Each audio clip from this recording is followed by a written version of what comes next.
سورۃ الاعراف کی آیت نمبر 32، سورۃ الاعراف کا 4واں رکوع اور 8ویں پارے کا 11واں رکوع۔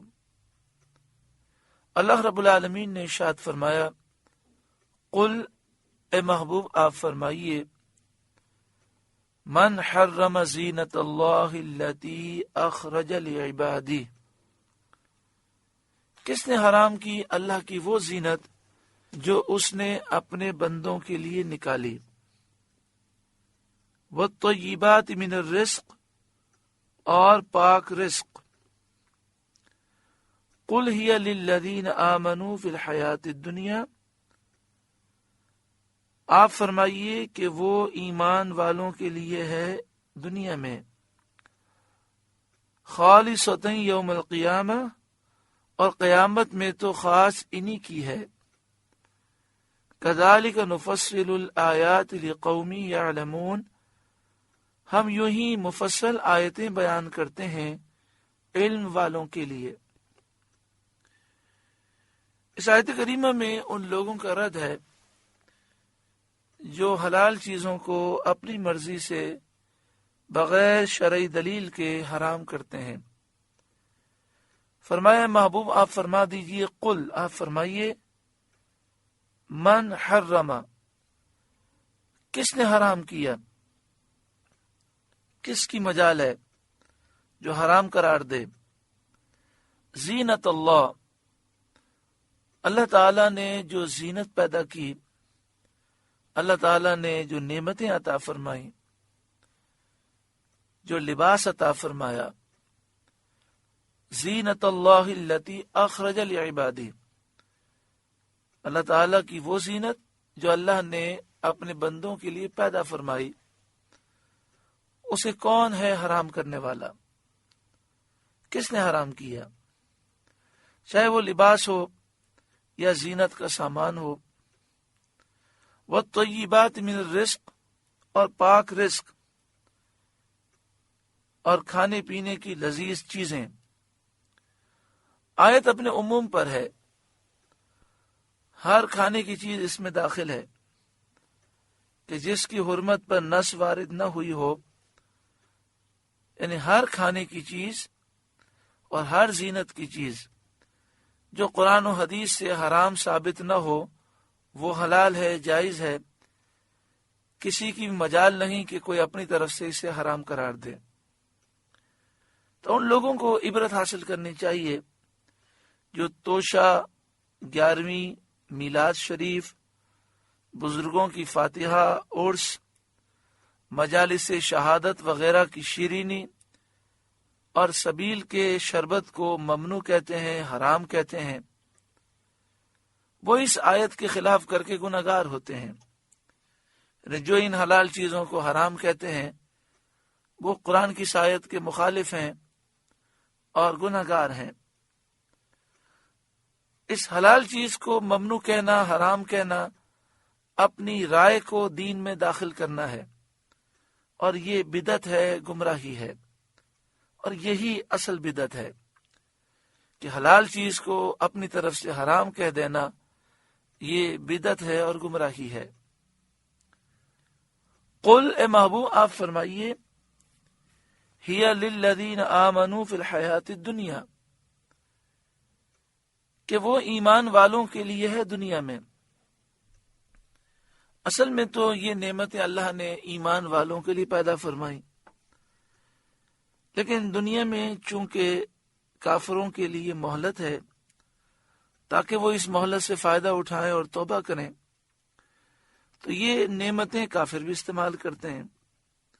خالصۃ یوم القیامہ، اور قیامت میں تو خاص انہی کی ہے، یعنی قیامت میں نعمتیں اور لذیذ کھانے، لذیذ مشروبات، یہ تو صرف اور صرف مومنوں کے لیے ہیں۔ دنیا کے اندر تو مومن اور کافر دونوں نعمتوں سے فائدہ اٹھاتے ہیں۔ کذالک نفصل الآیات لقوم یعلمون، ہم اسی طرح آیتیں تفصیل سے بیان کرتے ہیں جن سے حلال اور حرام کے احکام معلوم ہو جاتے ہیں، لقوم یعلمون، علم والوں کے لیے جو یہ جانتے ہیں کہ اللہ وحدہ لا شریک ہے،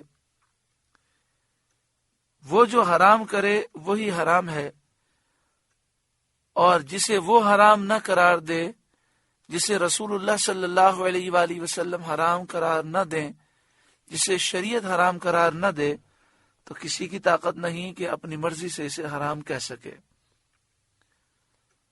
قل، اے محبوب آپ فرمائیے، انما حرم ربی الفواحش، میرے رب نے تو بے حیائیاں حرام فرمائی ہیں۔ اس میں کفار مکہ کا رد ہے کہ حلال چیزوں کو اپنی مرضی سے وہ حرام کہتے ہیں، اور بے حیائی جو حرام ہے اس کو درست سمجھتے ہیں۔ برہنہ ہو کر، ننگے ہو کر خانہ کعبہ کا طواف کرتے ہیں اور کہتے ہیں کہ اللہ تعالیٰ نے طواف کرتے ہوئے لباس پہننا حرام قرار دیا ہے، حالانکہ ننگے ہو کر طواف کرنا یہ بے حیائی ہے۔ اللہ تعالیٰ نے بے حیائی کو حرام قرار دیا ہے، زینت و لباس پہننا حرام قرار نہیں دیا۔ تو فرمایا یہ خطاب مشرکین سے ہے جو برہنہ ہو کر خانہ کعبہ کا طواف کرتے تھے اور اللہ تعالیٰ کی حلال کی ہوئی پاک چیزوں کو حرام کر لیتے تھے۔ ان سے فرمایا جاتا ہے کہ اللہ نے یہ چیزیں حرام نہیں کی اور ان سے اپنے بندوں کو نہیں روکا۔ جن چیزوں کو اس نے حرام فرمایا وہ یہ ہیں جو اللہ تعالیٰ بیان فرماتا ہے۔ ان میں سے پہلی جو چیز بیان فرمائی گئی، فرمایا وہ بے حیائیاں ہیں، جو کھلی ہوئی ہوں یا چھپی ہوئی، قولی ہوں یا فعلی، یعنی جو بے حیائی کے کام ہیں وہ بھی حرام ہے، اور جو گفتگو بے حیائی والی ہے وہ بھی حرام ہے۔ قل، اے محبوب آپ فرمائیے، انما حرم ربی الفواحش، میرے رب نے تو بے حیائیاں حرام فرمائی ہیں، ما ظہر منہا وما بطن، جو ان میں کھلی ہیں اور جو چھپی ہیں۔ جو لوگوں کے سامنے ہیں وہ بھی حرام ہے، جو چھپ کر ہیں وہ بھی حرام ہے۔ ذہن گندا ہو اور گندی سوچوں کو لایا جائے یہ بھی حرام ہے۔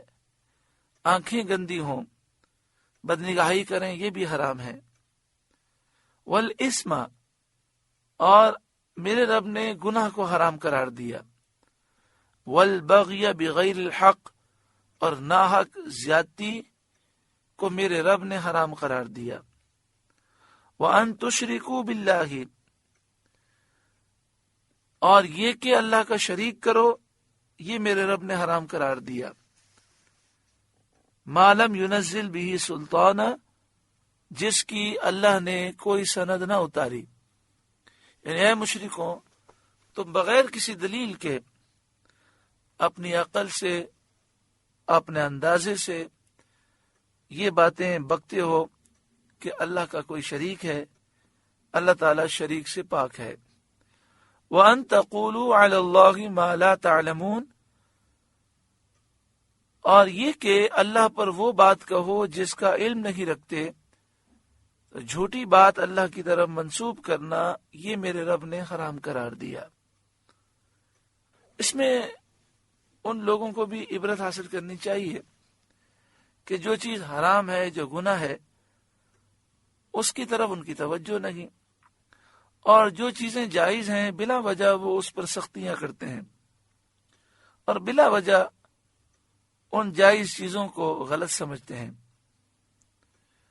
سارا زور اس پر ہے کہ میلاد شریف نہ کیا جائے، کھڑے ہو کے صلاۃ السلام نہ پڑھا جائے، ایصال ثواب کے لیے کھانا نہ پکایا جائے، 11ویں نہ کی جائے، 12ویں نہ کی جائے، حالانکہ اس کے حرام ہونے کا کوئی ثبوت نہیں۔ کاش یہ اتنا زور دیتے لوگوں کو دین کے قریب کرنے کے لیے، اور جو بدنگاہی اور بے حیائی عام ہوتی جا رہی ہے، اور یہود و نصارہ کی جو سازشیں عام ہوتی جا رہی ہیں، کاش ان کے خلاف یہ آواز بلند کرتے۔ وَلِكُلِّ أُمَّةٍ أَجَلٌ، اور ہر گروہ کا ایک وعدہ ہے، وقت معین ہے جس پر مہلت ختم ہو جاتی ہے۔ فَإِذَا جَاءَ أَجَلُهُمْ، لا یستأخرون ساعۃ ولا یستقدمون، تو جب ان کا وعدہ آئے گا ایک گھڑی نہ پیچھے ہو نہ آگے، جب مہلت پوری ہوگی تو مقررہ وقت پر موت آئے گی۔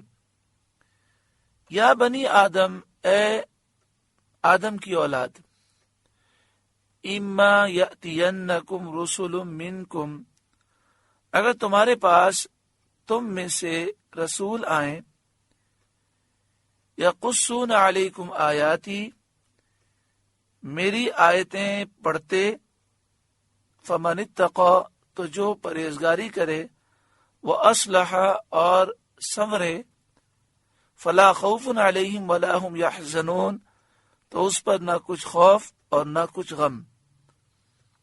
اس آیت کریمہ میں فرمایا گیا کہ اے آدم کی اولاد، اما یأتینکم رسل منکم، اگر تمہارے پاس تم میں سے رسول آئیں۔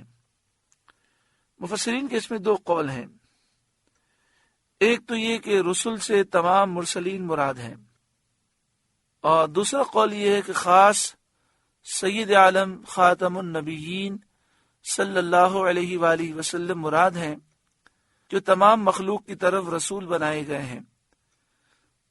رسل جمع کا صیغہ آپ صلی اللہ علیہ وآلہ وسلم کی تعظیم کے لیے ہے۔ یقصون علیکم آیاتی، اس حال میں آئیں کہ میری آیتیں پڑھیں تم پر، فمن اتقی واصلح، تو جو کوئی تقوی اختیار کرے، اپنی اصلاح کر لے، فلا خوف علیہم ولا هم یحزنون، تو نہ ان پر کوئی خوف ہوگا اور نہ وہ غمگین ہوں گے۔ اس میں بشارت یہ ہے کہ جو نبی صلی اللہ علیہ وآلہ وسلم کی پیروی کریں گے، دنیا بھی سنور جائے گی اور آخرت بھی سنور جائے گی۔ والذین کذبوا بآیاتنا، اور جنہوں نے ہماری آیتیں جھٹلائیں، واستکبروا عنہا، اور ان کے مقابلے میں تکبر کیا، یعنی آیتیں سن کر جھکے نہیں بلکہ تکبر کرتے ہوئے مقابلے میں آ گئے، انکار کر دیا، اولئک اصحاب النار، وہ جہنمی ہیں، ہم فیہا خالدون، انہیں اس میں ہمیشہ رہنا ہے۔ فمن اظلم ممن افترى علی اللہ کذبا، تو اس سے بڑھ کر ظالم کون جس نے اللہ پر جھوٹ باندھا، او کذب بآیاتہ، یا اس کی آیتیں جھٹلائیں۔ جو اللہ پر جھوٹ باندھے، جو اللہ کی آیتوں کو جھٹلائے، وہ کائنات کا سب سے بڑا ظالم ہے۔ اولئک ینالہم نصیبہم من الکتاب، انہیں ان کے نصیب کا لکھا پہنچے گا، یعنی جتنی عمر اور روزی اللہ نے ان کے لیے لکھ دی ہے ان کو پہنچے گی۔ یہ دنیا میں اتنی عمر بھی پائیں گے اور وہ روزی جو لکھی ہوئی ہے وہ بھی پائیں گے۔ ہاں، گناہ کرنے کی وجہ سے وہ اس روزی کی برکت سے محروم ہوں گے، سکون اور چین سے محروم ہوں گے۔ حتی اذا جاءتہم رسلنا یتوفونہم، یہاں تک کہ جب ان کے پاس ہمارے بھیجے ہوئے ان کی جان نکالنے آئیں۔ رسولنا سے مراد موت کے فرشتے ہیں، حضرت ملک الموت مراد ہیں، اور ان کے ساتھ جو ان کے مددگار فرشتے ہیں۔ حتیٰ، یہاں تک کہ اذا جاءتہم رسولنا، جب ان کے پاس ہمارے بھیجے ہوئے فرشتے آئیں، یتوفونہم، ان کی روح نکالتے ہوئے، یعنی جب ان کا وقت پورا ہو جائے، عمر پوری ہو جائے، رزق پورا ہو جائے، قالو، ان سے کہتے ہیں، اینما کنتم تدعون من دون اللہ، کہاں ہیں وہ جن کو تم اللہ کے سوا پوجتے تھے؟ جب فرشتے روح نکالتے ہیں تو ان مشرکوں سے فرماتے ہیں کہ تمہارے جھوٹے خدا کہاں ہیں؟ قالوا ضلوا عنا، وہ کہتے ہیں وہ ہم سے گم ہو گئے، ان کا کہیں نام و نشان ہی نہیں۔ وَشَهِدُوا عَلَىٰ أَنفُسِهِمْ أَنَّهُمْ كَانُوا كَافِرِينَ، اور اپنی جانوں پر آپ گواہی دیتے ہیں کہ وہ کافر تھے، یعنی جب موت آتی ہے تو اس بات کو اقرار کرتے ہیں کہ ہم نے زندگی کفر میں گزاری۔ قَالَ ادْخُلُوا فِي أُمَمٍ قَدْ خَلَتْ مِنْ قَبْلِكُمْ مِنَ الْجِنِّ وَالْإِنسِ فِي النَّارِ، اللہ تعالیٰ کل بروز قیامت ان کافروں سے فرمائے گا کہ تم سے پہلے جو اور جماعتیں جن اور آدمیوں کی آگ میں گئیں انہی میں تم جاؤ۔ کلما دخلت امت لعنت اختہا، جب ایک گروہ داخل ہوگا لعنت اختہا، دوسرے پر وہ لعنت کرے گا، یعنی مشرک پر لعنت کرے گا، یہودی پر لعنت کرے گا، عیسائی پہ لعنت کرے گا۔ لعنت اختہا سے یہ مراد ہے، اور کہیں گے کہ تمہاری وجہ سے ہم برباد ہوئے۔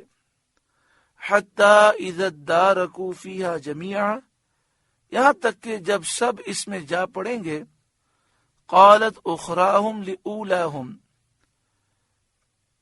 تو پچھلے پہلوں کو کہیں گے ربنا ہؤلاء اضلونا، اے ہمارے رب انہوں نے ہم کو بہکایا تھا، فآتہم عذابا ضعفا من النار، تو انہیں آگ کا دونا عذاب دے۔ یعنی جب ایک گروہ داخل ہوگا پھر ان کے بعد دوسرا گروہ داخل ہوگا، تو جو پہلے دنیا میں گزرے ہوں گے وہ پہلے جہنم میں داخل ہوں گے، پھر ان کے بعد والے بعد میں داخل ہوں گے۔ تو جو بعد والے داخل ہوں گے جہنم میں، وہ کہیں گے مالک و مولا، یہ جو پہلے لوگ تھے ان کے ہم اولاد تھے، ان کے ہم پیروکار تھے، ان لوگوں نے ہمیں گمراہ کیا، تو انہیں دگنا عذاب دے۔ قال لکل ضعف، اللہ تعالیٰ فرمائے گا سب کو دونا ہے، کہ سب نے گمراہی کا راستہ اختیار کیا اور ہر کافر نے اپنے بعد والے کافر کو گمراہ کیا۔ وَلَٰكِن لَا تَعْلَمُونَ، مگر تمہیں خبر نہیں، عذاب تو سب کو دگنا دیا جا رہا ہے لیکن تم ایک دوسرے کے عذاب سے نا واقف ہو۔ وَقَالَتْ أُولَاهُمْ لِأُخْرَاهُمْ، اور پہلے پچھلوں سے کہیں گے فَمَا كَانَ لَكُمْ عَلَيْنَا مِنْ فَضْلٍ، تو تم کچھ ہم سے اچھے نہ رہے، کفر میں اور گمراہی میں ہم دونوں برابر ہیں۔ فَذُوقُوا الْعَذَابَ بِمَا كُنْتُمْ تَكْسِبُونَ، تو چکھو عذاب بدلہ اپنے کیے کا، جو تم نے گناہ کیے اس گناہ کا عذاب چکھو۔ ان آیات میں اس بات کا ذکر ہے کہ اے کافروں، آج تم اپنے لیڈروں، پیشواؤں اور اپنے بڑوں کے کہنے پر چلتے ہو، کل بروز قیامت تم انہیں لعنت بھیجو گے اور تم افسوس کرو گے کہ تمہاری وجہ سے ہم گمراہ ہوئے۔ لہذا آج سمجھ جاؤ، ان کی باتوں میں اپنی آخرت برباد نہ کرو، کوئی کام نہیں آئے گا۔ اللہ اور اس کے رسول کی فرما برداری کرو، ایمان لاؤ۔ اللہ تبارک و تعالی ہر ایک کو عمل کی توفیق عطا فرمائے۔ ایک مسلمان شخص اپنے والدین، اپنے بیوی بچوں اور دیگر رشتہ داروں کی وجہ سے اگر گناہ کرتا ہے، انتہائی افسوس کی بات ہے۔ کیا ان میں سے کوئی ہماری قبر میں ساتھ آئے گا؟ کیا ان میں سے کوئی ہمیں کل بروز قیامت اللہ کے عذاب سے بچا سکے گا؟ عقل مندی اور دانائی یہ ہے کہ انسان اللہ کی رضا کو حاصل کرے، اس کے محبوب کے دامن کو تھامے، دنیا کے لوگوں کی خاطر گناہ نہ کرے۔ اللہ تعالی ہر ایک کو عمل کی توفیق عطا فرمائے۔ سورۃ الاعراف کا 4واں رکوع مکمل ہوا۔ اللہ تعالیٰ اس رکوع کے نور سے ہمارے قلوب کو روشن اور منور فرمائے۔